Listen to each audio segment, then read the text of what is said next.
Hello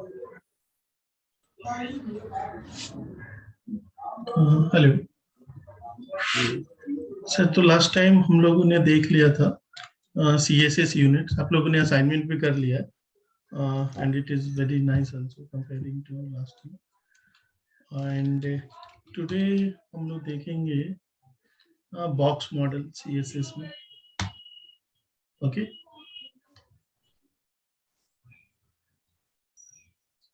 आज का title होगा box.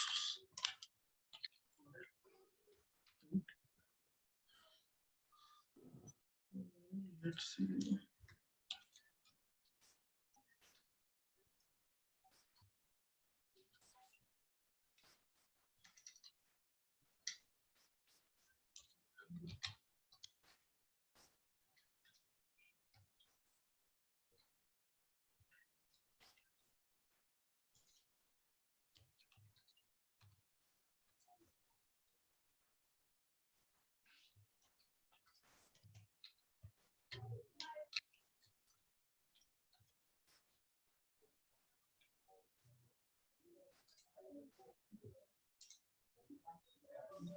Okay, so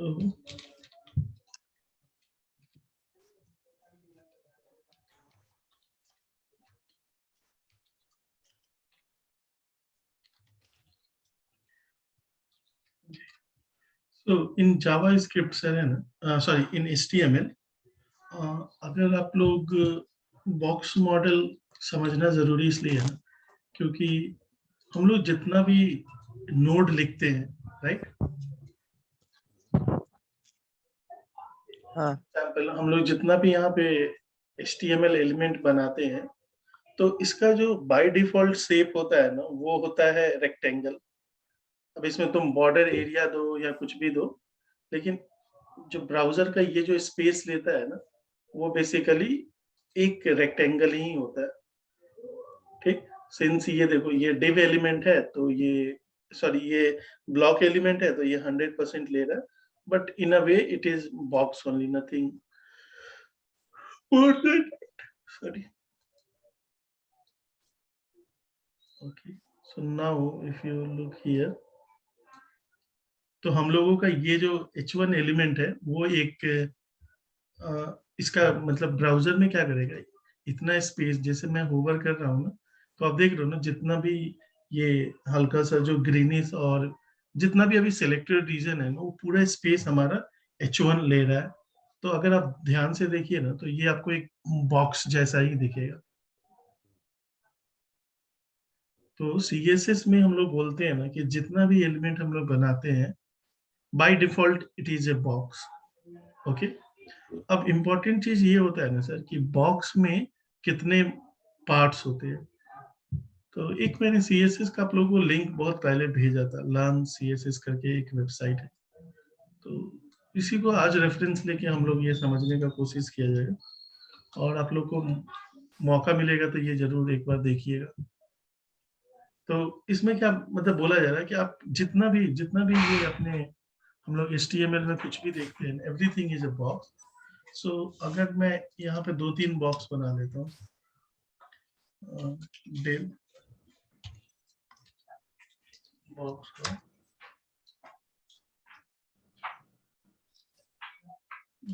let's see, box 2 कर देंगे। And now what we will do is write some CSS.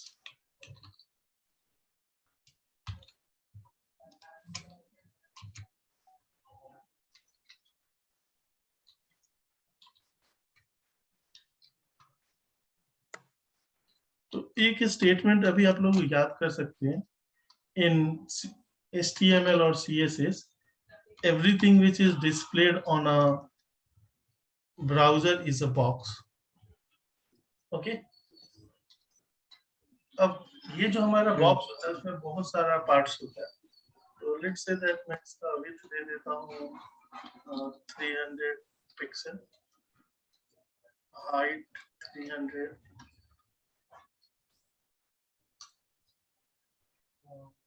Background colour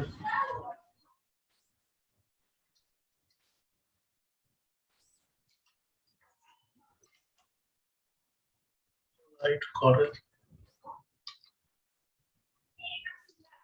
और obviously इसको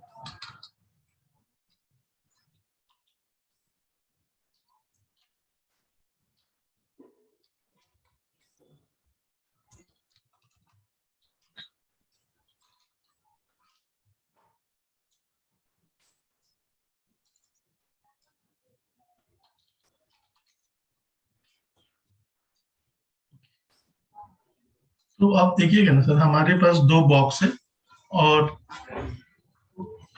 सॉरी दो दो मतलब हम लोगों के पास HTML एलिमेंट है और इसका हम लोगों ने क्लास दिया है बॉक्स 1 एंड बॉक्स 2। तो बाय डिफॉल्ट जितना भी हम लोग एलिमेंट रेंडर करते हैं ना, वो एक बॉक्स के अंदर ही रहता है। लेट्स से दैट इसको मैं सर्कुलर भी बना दूं तो भी इसका मतलब ब्राउजर में जितना इसको मतलब बॉक्स 2 जो नोड है, डिव है, उसको फिट करने के लिए जितना भी इसको स्पेस चाहिए होगा ना, वो एक रेक्टेंगुलर बॉक्स के ही इतना होगा। लेट्स से दैट मैं इसको एकदम सर्कुलर बनाने का कोशिश करूँ। तो ये देखिए, ऑल्दो ये पूरा बॉक्स, ये क्या नाम है इसका, सर्कल है, लेकिन ये ओवरऑल ये पूरा बॉक्स को लिया है। ये जो आप एम्प्टी स्पेस देख रहे हो ना यहाँ पे, ये ऐसा नहीं है कि ये खाली छोड़ा हुआ है, यहाँ पे कोई और आ सकता है। ये पूरा एक बॉक्स के अंदर है। तो अगर आप ये देखिए तो जो भी मेरा हाईलाइटेड है, यानी कि 300 इंटू 300 जो बॉक्स है ना, वो टोटली हमारा स्पेस ऑक्युपाइड है इस डिव एलिमेंट के लिए। तो everything is a box in whatever is rendered on our page। अभी तक आप लोगों को इतना क्लियर हुआ कि नहीं? Okay, now coming back to the next part. अब हमारा जो बॉक्स मॉडल का जो अगला पार्ट होता है ना, आप जो भी ये बॉक्स देख रहे हो, उस बॉक्स में दो इंपॉर्टेंट चीज होता है। एक होता है आपका, सॉरी, तीन इंपॉर्टेंट चीज होता है। एक होता है पैडिंग। तो लेट्स से मैं पैडिंग डाल दिया 30 पिक्सल। दूसरा है हमारा मार्जिन, और मैंने मार्जिन डाल दिया लेट्स से अगेन 10 पिक्सल, और लेट्स से अगेन 30 पिक्सल। मैंने बॉर्डर डाल दिया 5 पिक्सल सॉलिड, और इसको मैं कर देता हूँ ब्लैक ही रखता हूँ।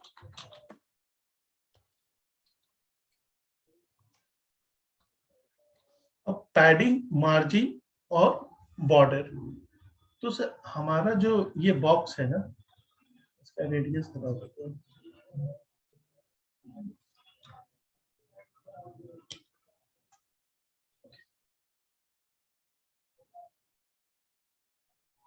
Padding 30 pixel, okay. एनीवे, सो अगर आप अब फिर से इसको हम लोग एनालाइज करते हैं, तो लेट मी,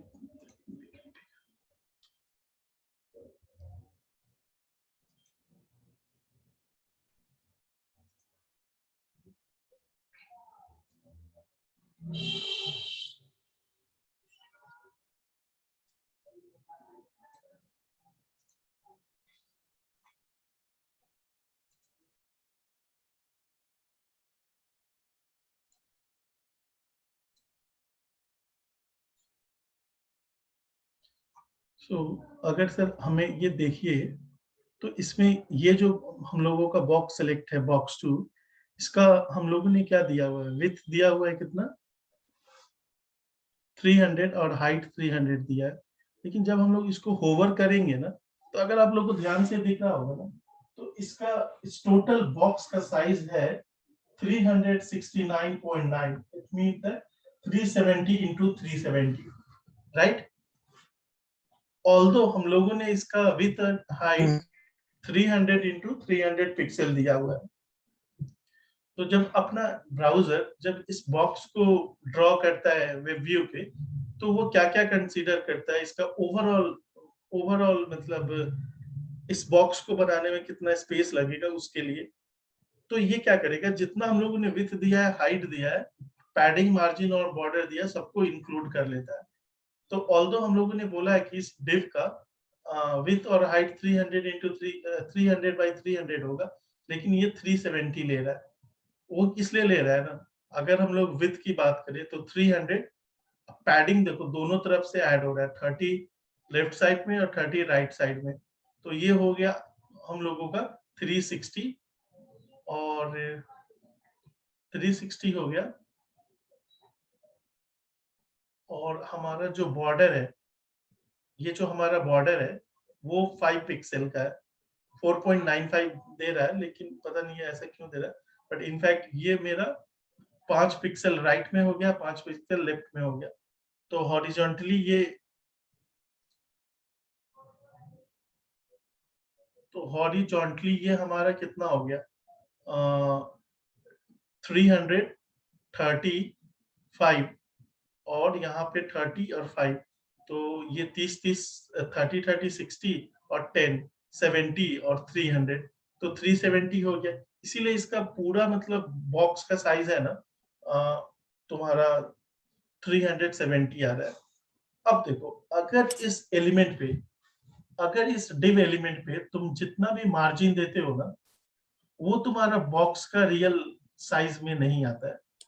तो इसको समझने के लिए हम लोग अपना सीएसएस में है ना एक मॉडिफिकेशन करते हैं। तो अभी तक हम लोगों ने जो सीएसएस पढ़ा है ना, उसमें with, height, margin, padding, border, ये सब तो हम लोग पढ़ चुके हैं। एक और होता है जिसका नाम होता है बॉक्स साइजिंग, और इसका दो इंपॉर्टेंट वैल्यू होता है, एक होता है तुम्हारा बॉर्डर बॉक्स और दूसरा होता है कंटेंट बॉक्स। तो प्लीज ये दोनों प्रॉपर्टी है ना, ये लोग आप ये दोनों प्रॉपर्टी अपना दिमाग में सेव कर लीजिए। कुणाल, बॉक्स साइजिंग का दो इंपॉर्टेंट वैल्यू होता है। यस राहुल सर, एक होता है बॉर्डर बॉक्स और दूसरा होता है कंटेंट बॉक्स। तो बाय डिफॉल्ट ब्राउजर क्या करता है ना, कंटेंट बॉक्स को इसका वैल्यू रखता है, लेकिन लेट्स से मैं बॉक्स साइजिंग का वैल्यू को बॉर्डर बॉक्स कर लेता हूँ। अगर मैं इसको बॉर्डर बॉक्स करूंगा तो देखना इसमें अंतर क्या आएगा। लास्ट टाइम जब मैं इस डिव को होवर कर रहा था तो इसका विड्थ क्या बता रहा था, यहाँ पर देखो, यहाँ पे एक ब्लैक कलर का इस रीजन में वैल्यू दिखेगा जब मैं यहाँ पर होवर कर रहा था। तो ओवरऑल इसका विड्थ और हाइट 300 बाई 300 दे रहा था। मे बी हम लोगों को यहाँ पे कंप्यूटेड में मिल जाएगा। देखो ये 300 बाई 300 दे रहा था, और ओके यहाँ पर ऐसे नहीं क्लियर हो रहा है। अब देखो, अब पहले क्या दे रहा था, इसका जो डिव का जो बॉक्स साइजिंग था ना, वो 300 बाई 300 दे रहा था, सॉरी 370 इंटू 370 दे रहा था, क्योंकि वो बॉक्स का जो विथ और हाइट हम लोगों ने सेट किया हुआ था और पैडिंग और बॉर्डर का वैल्यू को ऐड कर रहा था। सो अगर विथ की बात करें तो 300, पैडिंग की बात करें तो राइट लेफ्ट में 30 30 60, तो 360 और बॉर्डर 5 राइट में 5 लेफ्ट में, तो ये हो जाएगा 10। तो 360 आपका 370 आपका हॉरिजॉन्टली जा रहा है और हाइट में भी वैसे ही 370 वर्टिकली ऐड हो जा रहा है। तो इसका नेट विथ हो जा रहा है आपका 370 इंटू 370। बट अभी हम लोगों ने क्या किया है ना कि एक सीएसएस प्रॉपर्टी ऐड किया है। ओके, तो अभी हम लोगों ने क्या किया है ना, एक सीएसएस प्रॉपर्टी ऐड किया है जिसका नाम हम लोग, जिस प्रॉपर्टी का नाम है बॉक्स साइजिंग। अब ये बॉक्स साइजिंग जो होता है ना, वो हमारे ब्राउजर को डिक्टेट करता है, वो हमारे ब्राउजर को डिक्टेट करता है कि जब तुम इसका जो बॉक्स सॉरी जो तुम इसका पैडिंग और बॉर्डर के लिए जो स्पेस डिस्ट्रीब्यूट करोगे, वो तुमको इस विड्थ और हाइट में से लेना है कि विड्थ और हाइट में एक्स्ट्रा ऐड कर देना है। बाय डिफॉल्ट क्या होता है कि इसका बॉक्स साइजिंग तुम्हारा कंटेंट बॉक्स होता है, तो ये क्या करता है कि इसका जो अंदर का जो BOX लिखा हुआ है ना, उसके लिए जो विड्थ है ना, वो तुमको 300 बटा 300 दे देता है, और पैडिंग और बॉर्डर का स्पेस एक्स्ट्रा ऐड कर देता है। लेकिन मेरा रिक्वायरमेंट ये है ना, मैं क्या चाहता हूँ कि जो मैंने विड्थ और हाइट दिया है ना, उसी के अंदर से पैडिंग और बॉर्डर का स्पेस निकाले, वो बाहर से ना निकाले। तो ये इसको क्या करना पड़ेगा कि जो कंटेंट है, देखिए ये जो हम लोगों का, अगर मेरा स्क्रीन आप देख रहे हो तो जो हल्का सा येलोइश ग्रीन टाइप का आपको दिख रहा है ना, वो आपका मार्जिन हुआ। ब्लैक कलर का आपका जो दिख रहा है वो बॉर्डर हुआ, और जो बॉर्डर, इंडिगो कलर का दिख रहा है वो आपका पैडिंग हो गया, पैडिंग, और जो आपका लाइट ब्लू कलर का दिख रहा है, स्काई ब्लू, वो आपका वो कंटेंट हो गया। बॉक्स। हाँ, वो आपका कंटेंट हो गया, यानी कि इस एलिमेंट का कंटेंट क्या है। तो अभी हम लोगों ने क्या किया है ना कि बॉक्स साइजिंग जो सीएसएस प्रॉपर्टी है ना, उसको बॉर्डर बॉक्स रखा है। तो बॉर्डर बॉक्स रखे हैं तो उसने क्या किया है कि आपका जो बॉक्स है ना, उसका साइज को छोटा कर दिया है, उसका साइज को छोटा कर दिया है, और उसी में से आपको 60 प्लस 70 पिक्सल आपको बॉर्डर और पैडिंग के लिए दे दिया है। अभी आप लोग ध्यान से देखिएगा, एक्चुअली मैं क्या करता हूँ ना, दोनों चीज को साइड बाय साइड रख देता हूँ। ओके, और ये देखिए, अगर आपको दिख रहा होगा ना कि ये जो मेरा रेड बॉक्स है ना सर, इसमें भी मेरे को कुछ प्रॉपर्टी ऐड करना पड़ेगा। So let me add this thing also.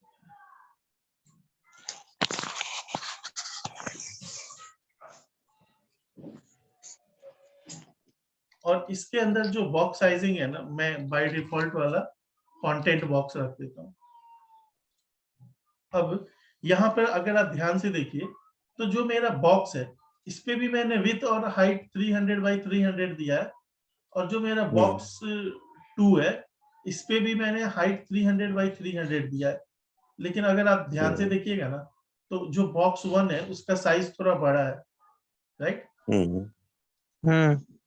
तो वो क्या कर रहा है ना, आपने जो बॉक्स, आपने जो इस पे जो पैडिंग और व्हाट से पैडिंग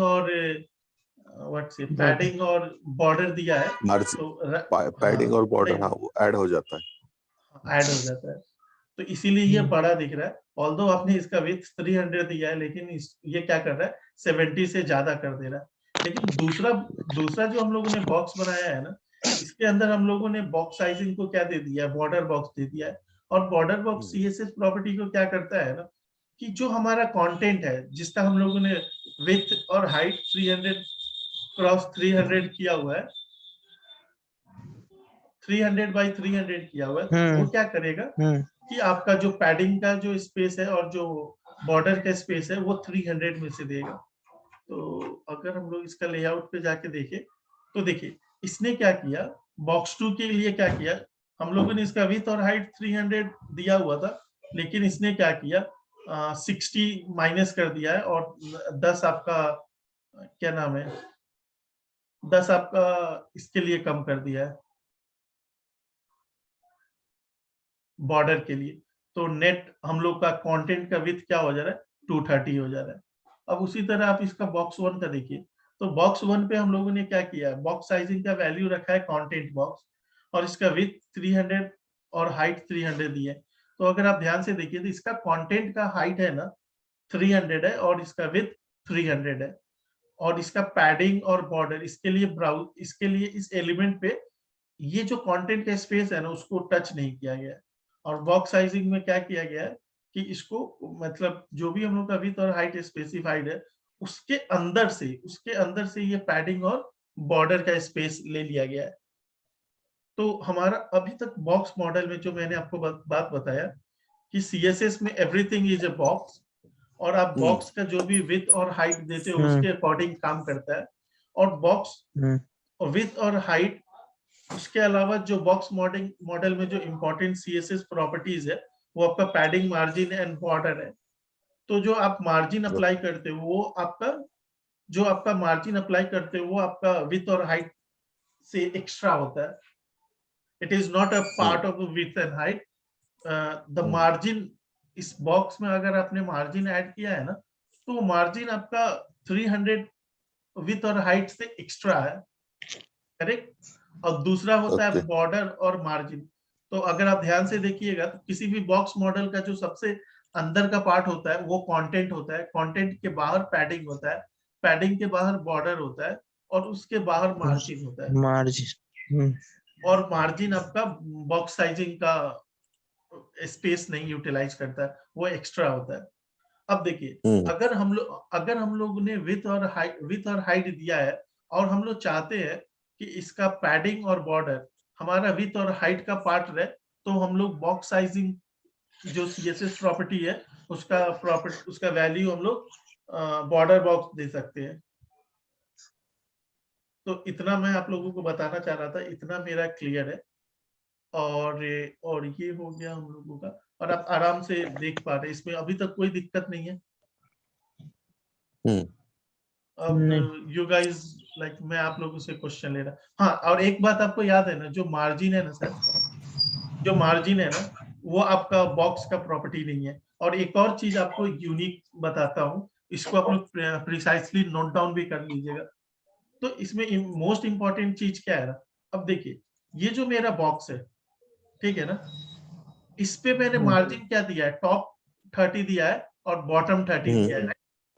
अगर मैं इसको होवर कर रहा हूँ, तो आपको ऊपर में 30 दिख रहा है और नीचे में 30 दिख रहा है। लेकिन एट द सेम टाइम उसका जो एडजेसेंट बॉक्स है, उसके एडजेसेंट जो एलिमेंट है div जिसपे box2 क्लास अप्लाई है, इस पे भी मैंने क्या किया, मार्जिन ऊपर में 30 दिया है, मार्जिन हम लोगों ने 30 दिया है। तो दोनों तरफ क्या होना चाहिए, ऊपर और नीचे दोनों तरफ 30 आना चाहिए।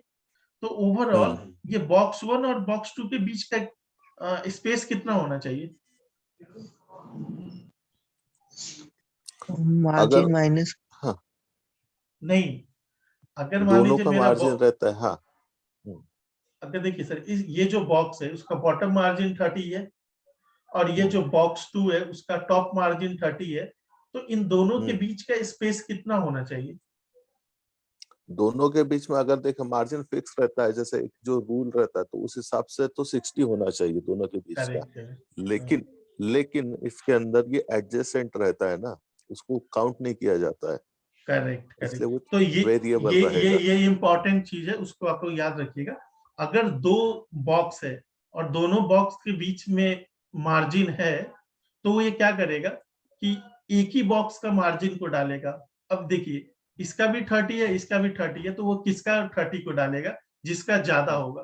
तो लेट्स से दैट मैं ऊपर वाले बॉक्स का जो मार्जिन है ना, ये 30 की जगह मैं इसको 60 कर देता हूँ, ठीक है ना।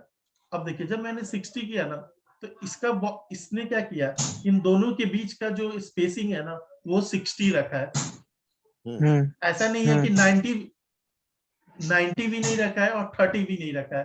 तो दो एडजेसेंट बॉक्स के बीच में जो मार्जिन होता है, उसमें से जो बड़ा होता है ना, वही वैलिड होता है। तो देखिए, जो मेरा सेकंड वाला है वो क्या है, 30 पिक्सल मार्जिन है। तो इसने 30 इसका रखा है और 60 इसका रखा है, यानी कि नेट आपका 60 ही है। तो ये बहुत इंपॉर्टेंट चीज है, ये जरूर रखिएगा। जनरली क्या होता है, आप ज्यादा CSS लिखिएगा और ये चीज मिस हो जाता है, और जब आपको प्रोजेक्ट कीजिएगा और जहां पे आपको, अरे यार कैसा आवाज आ रहा है,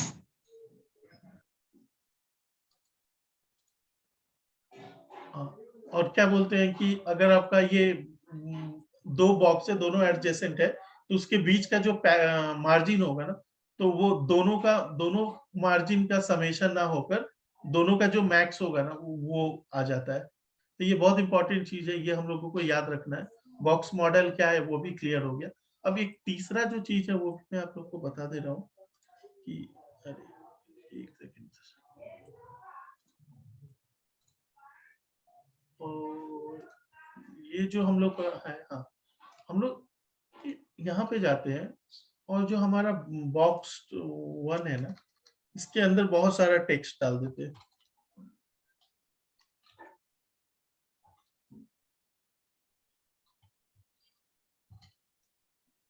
अब ये देखिए सर, मैंने क्या किया है, इसके अंदर बहुत सारा टेक्स्ट डाल दिया है, लेकिन एट द सेम टाइम इस बॉक्स का विथ और हाइट मैंने डिसाइड किया हुआ है कि इससे ज्यादा इसका विथ और हाइट नहीं होना चाहिए। तो विथ जितना दिए हैं वो तो मेंटेन किया हुआ है, लेकिन आप अगर हाइट में देखिए ना, तो ये हाइट क्या हो रहा है, ये ओवरफ्लो हो जा रहा है। हाँ, ओवरफ्लो।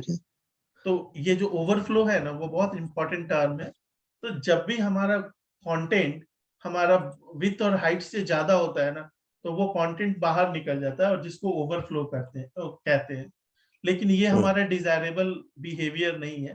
तो उसके लिए क्या करते हैं, सीएसएस में एक प्रॉपर्टी है जिससे आप ओवरफ्लो को कंट्रोल कर सकते हो।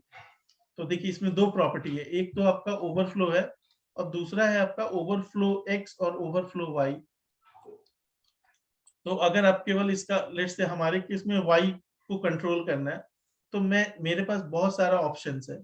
तो सबसे जो इम्पोर्टेंट ऑप्शन है ना, बाय डिफॉल्ट क्या होता है, जो भी आपका ओवरफ्लो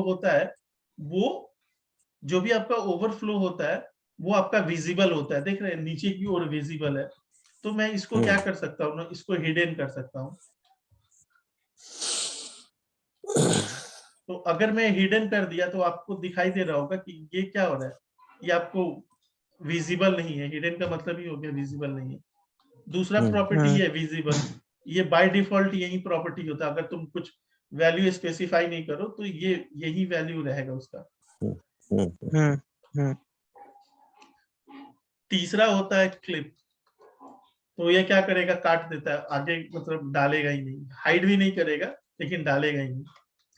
चौथा जो हम लोग सबसे ज्यादा यूज करते हैं ना, वो करते हैं स्क्रॉल को, कि जैसे ही अगर इसका विड्थ ज्यादा हो जाए तो जितना भी ज्यादा हो जाएगा ना, वो मेरा स्क्रॉल करने लगेगा। करेक्ट। अब देखिए अगर मान लीजिए सर इसका विड्थ उतना ज्यादा नहीं है, लेट्स से अगर मैं इसको कंट्रोल जेड कर दूं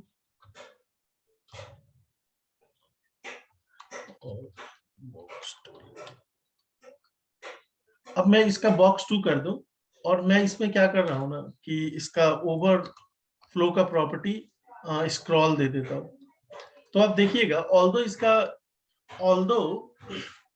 ऑल्दो अभी इसका कंटेंट है ना ओवरफ्लो नहीं हो रहा है, फिर भी ये स्क्रॉल बार दिख रहा है, राइट। बराबर है।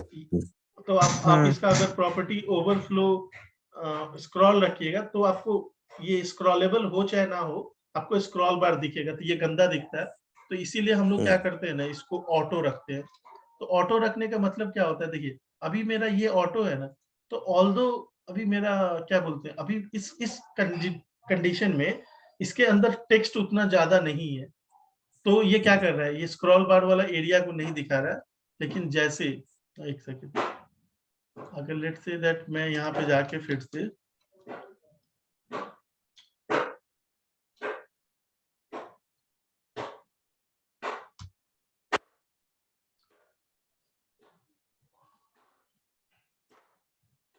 अगर मैं जाकर यहाँ पे ये डाल देता हूँ और अब इसका मैं ओवरफ्लो ऑटो करता हूँ, तो देख रहे हैं अगर हम लोग स्क्रॉल करेंगे तो ध्यान से देखिएगा आपका राइट और लेफ्ट दोनों में दिख रहा है। लेकिन अगर मैं ऑटो करूंगा ना, तो ये स्क्रॉल बार तभी आएगा जब इसको जरूरत पड़ेगा।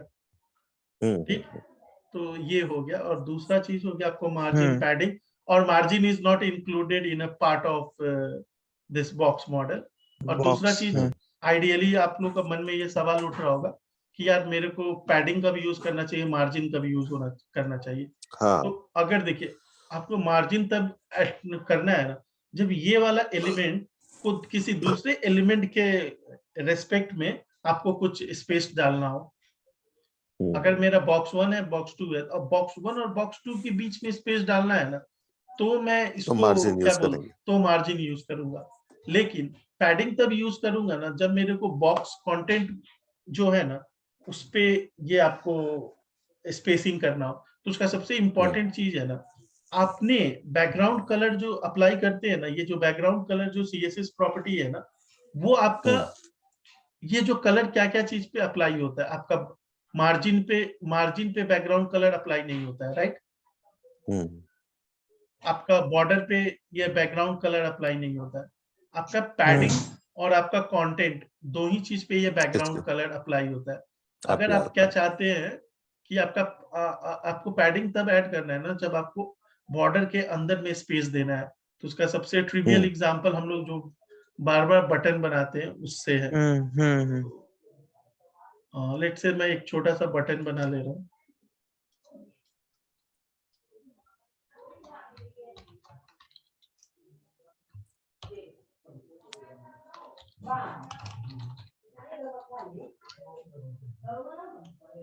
अब देखिए ये जो मैंने क्या किया, एक बॉक्स मॉडल नाम का एक बटन बनाया। अब इसको मैं स्टाइल करने जा रहा हूँ। तो इसका अगर मैं सबसे पहले background colour let's say tomato रख देता हूँ, ठीक। अब इसका बॉर्डर मैं 2 पिक्सल सॉलिड और लेट्स से मैं इसको रेड रख देता हूँ, राइट। तो अब ये देखिएगा ये मेरा बॉक्स है। और मैं क्या चाहता हूँ ना सर कि अब ये जो आपका जो टेक्स्ट लिखा हुआ है ना बॉक्स, राइट। विवेक, यस। विवेक, इसको या थोड़ा नीचे लिखो ना, ये जो रिकॉर्डिंग का सिंबल है ना उसके पीछे आ गया है button. Okay okay okay, 1 minute. Is it clear now? Clear तो आ रहा है, लेकिन फिर भी वो रिकॉर्डिंग का सिंबल जो आ जा रहा है ना बीच में, इसको थोड़ा नीचे लिख दो ना। मतलब ये जो अपन ने बॉक्स 2 बनाया उसके नीचे बना दो। ओके। मैं आपका ये प्रॉब्लम को दूर करूंगा। वो जो रिकॉर्डिंग का सिंबल आता है ना, उसको आप पकड़ के कहीं भी डाल सकते हो। बट एनीवे आप बाद में कीजिएगा, ठीक है। अब हमारा ये बॉक्स मॉडल आ गया। अब मैं इसको स्टाइल कर रहा हूँ। तो लेट्स से दैट मैं इसका बैकग्राउंड कलर को टोमेटो दे दे रहा हूँ, ठीक है। अब देखिए, अब जब मैं इसके बैकग्राउंड कलर को टोमेटो दे रहा हूँ तो ये दिख रहा है। अब यहाँ पे ध्यान से देखिएगा ना तो आपको क्या दिखेगा, ये जो BOX लिखा हुआ है ना, वो यार एकदम चिपका चिपका है। मतलब ऊपर से भी चिपका हुआ है, नीचे से भी चिपका हुआ है। तो मेरे को इसको स्पेस देना है। तो लेट्स से मैं जाके इसमें मार्जिन देता हूँ फॉर एग्जांपल। मार्जिन पैडिंग देना पड़ेगा। पैडिंग ना भैया, पैडिंग देना पड़ेगा, लेकिन मैं आप लोगों को बताने के लिए अंतर मार्जिन दे रहा हूँ। तो अब देखिए, अगर मैं मार्जिन इसको 10 पिक्सल दे रहा हूँ तो इसमें दिक्कत क्या हो रहा है ना, ये बॉक्स के अंदर का स्पेसिंग नहीं हो रहा है। ये इसके जो ऊपर वाला बॉक्स है या नीचे वाला बॉक्स है, उससे उसका प्लेसमेंट चेंज हो जा रहा है, करेक्ट। आउटसाइड द बॉर्डर हो रहा है, जो भी हो रहा है। हाँ, यस यस। लेकिन हमारा क्या है कि ये बॉक्स एकदम चिपका चिपका आ रहा है बॉर्डर के साथ। तो मैं इसका बॉक्स का स्पेसिंग देना चाह रहा हूँ। तो मैं ऐसे कर दूंगा। तो ये यार चलो, ऊपर नीचे का मैं 10 दे रहा हूँ और राइट और लेफ्ट का 20 पिक्सल दे रहा हूँ, या लेट से मैं 30 पिक्सल दे रहा हूँ। तो ये मेरा अच्छा दिख रहा है, राइट। तो ये बात आप लोग को ध्यान रखिएगा, पैडिंग कब देना है, मार्जिन कब देना है। अब हमारे पास मात्र 4 मिनट है। तो आप लोग के पास कोई भी क्वेश्चन है इससे रिलेटेड तो एक क्लियर रखिएगा, पैडिंग कब देना है, मार्जिन कब देना है। ओवरफ्लो क्या होता है, ओवरफ्लो को CSS के through overflow X, overflow Y, और उसके अंदर auto scroll, hidden, visible, clip, और फिर आपका बॉक्स मॉडल में मार्जिन, बॉर्डर, पैडिंग और कंटेंट आता है। और जब ब्राउजर अपना विथ डिस्ट्रीब्यूट करता है किसी एलिमेंट को विथ और हाइट, तो पैडिंग और बॉर्डर को इंक्लूड कर ले, एक्स्ट्रा स्पेस दे देता है जो भी आपने विथ और हाइट दिया हुआ है। अगर आपने बॉक्स साइजिंग को चेंज नहीं किया है, अगर आपका बॉक्स साइजिंग अगर कंटेंट बॉक्स है या डिफॉल्ट है, तो आपका ऐसा होगा। अगर आपने उसका बॉक्स साइजिंग को बॉर्डर बॉक्स कर दिया तो क्या करेगा, आपके विथ में से ही बॉर्डर और पैडिंग के लिए स्पेस देगा। अब बताइए लोग, आपको कोई डाउट? नहीं क्लियर है सर। ये तो क्लियर है पूरा जो बताया है। कुणाल, तुमको और कोई वीडियो देख के समझना पड़ेगा तो पूछो। नहीं नहीं हो गया, सब समझ में आ गया। ओके। वही अब बॉक्स देखिए सर, साइजिंग नहीं पता था, वो हो गया। तो अच्छा हम लोग एक और आप लोग को बात बताते हैं ना कि ये जो बॉक्स साइजिंग है ना, अगर मैंने इस बॉक्स का 300 बाई 300 हाइट दिया है, लेकिन ये जादू मंत्र से पैडिंग और एडिंग का हाइट देने लगता है, तो हम लोग को CSS लिखना बहुत ज्यादा डिफिकल्ट हो जाता है। तो जनरली लोग क्या करता है ना, मतलब ये बहुत ही स्टैंडर्ड प्रैक्टिस है कि हर एक बॉक्स में जाके ये बॉक्स साइजिंग ना लिखने के लिए इसको CSS रीसेट बोलते हैं, कि ब्राउजर का डिफॉल्ट जो चीज है ना उसको हटा के मैं अपना डाल दे रहा हूँ। स्टार मतलब यूनिवर्सली, यानी कि आपके डॉक्यूमेंट में जितना भी एलिमेंट है सब पे ये अप्लाई होगा। तो उसमें लोग क्या करता है ना, सबसे पहले जाके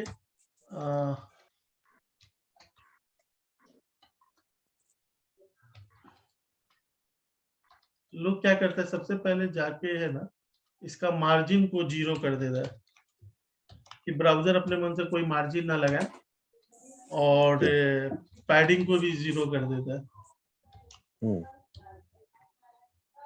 और अगला जो चीज बचा, और जो बॉक्स साइजिंग होता है ना, उसको लोग क्या करता है कि बॉर्डर बॉक्स कर देता है।